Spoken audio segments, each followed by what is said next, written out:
के छ त हजुर सन्चै सम्पूर्ण दर्शकहरूलाई मैले के भन्न चाहन्छु भने हेर्नुहोस्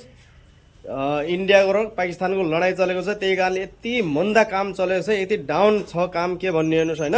म यहाँ तपाईँहरूलाई अगाडि देखाउँदैछु एकदम भिडियोलाई अन्तिमसम्म हेर्नु होला र भिडियोलाई एकदम धेरै सेयर गरिदिनु होला है त म तपाईँलाई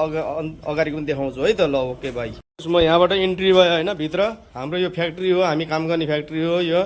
यहाँ भाइ एकजना भाइ हुनुहुन्छ यहाँ खाली बसिरहनु भएको छ यहाँ हेर्नु मसिन पनि पुरै बन्दा छ किनकि यो असर कसलाई पर्यो भने जो इन्डियाको र पाकिस्तानको जो लडाइँ चलिरहेको छ बोर्डरमा होइन त्यही कारणले हेर्नु हामीलाई यहाँ फेरि इन्डियामा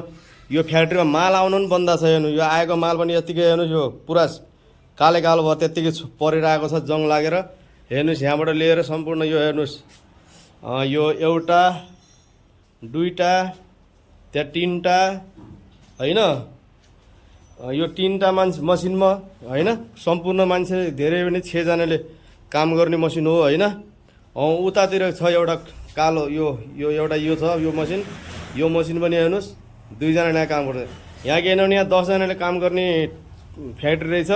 होइन 10 जनाले काम गर्ने यो मसिन माल तयार गरेर 10 जनाले दिए पनि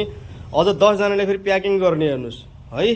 फेरि 10 जनाले सफाई पनि गर्थे त्यहाँबाट प्याकिङ गर्थे के हेर्नु 30 जनाको काम हेर्नुहोस् यहाँ यसरी बन्दा छ हेर्नुहोस् है अब के गर्ने हेर्नुहोस् मान्छे अब त्यतिकै भोकै मर्ने भएन नि हेर्नुहोस् यो खाली छ फ्याक्ट्री हेर्नुहोस् कुनै पनि छैन हेर्नु बिल्कुल खाली छ देख्नुभयो हेर्नुहोस् यस्तो हेर्नुहोस् बोर्डरमा आफू लडाइँ चलिरहेको छ यहाँ हाम्रो जो परदेशमा जो नेपाली हाम्रो दाजुभाइहरू काम गर्न आउनुहुन्छ होइन उहाँहरूको लागि हेर्नुहोस् यस्तो बिजोग छ हेर्नु फ्याक्ट्री खाली छ एकजना भाइ बस्नु भाइ जो जति यहाँ काम गर्ने जो लेबर हुनुहुन्थ्यो होइन जो अरू वर्गहरू कहाँ जानुभयो त घरतिर जानुभयो कि कता जानुभयो त सबै छुट्टीमा हुनुहुन्छ कि बिस्तारै छुट्टीमा घरतिर जानुभएछ केही समयको लागि ए अच्छा इन्डियाको थोरै लडाइँ भइरहेछ यो काम यसरी हेर्नु माल आएको कारण के हो त फेरि नआएको कारण के हो त अब समस्या चाहिँ अब बाहिर आउने जाने समस्याहरू अब बन्द भएको कारणले अब केही समय 1 हप्तासम्मको लागि यस्तै हुने हो 1 हप्तासम्म पछि त काम खुलिहाल्ला हेर्नु सुन्नुभयो हेर्नुहोस् भाइको हेर्नुहोस् यस्तो भन्नुभएको छ पुरा हेर्नु यहाँ काम छैन हेर्नु बिल्कुल खाली छ फ्याक्ट्री पनि मैले तपाईँलाई देखाएँ होइन यो हेर्नु चाहिँ बफिङको काम हो यो कटाइ पोलिस हुन्छ यहाँबाट फेरि जान्छ उहाँहरू प्लेटिङ भएर फेरि मोटरसाइकलमा हेर्नुहोस् यो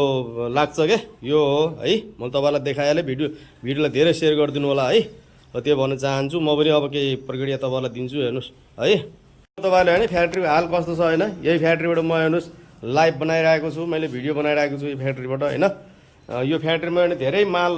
हुन्थ्यो तर मालै अहिलेको समयमा मालै छैन हेर्नुहोस् यस्तो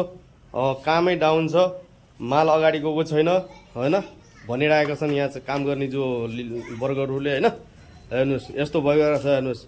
इन्डियाको र पाकिस्तान लडाइँ चलिरहेको छ यस्तो तर हजुरहरू पनि जति पनि हुनुहुन्छ एकदम सचेत रहनु होला भन्न चाहन्छु है ल त्यही भन्न चाहन्छु सम्पूर्ण दर्शकलाई नमस्ते भन्न चाहन्छु अन्तिमसम्म हेर्नु होला भिडियोलाई सेयर पनि गरिदिनु ओके बाई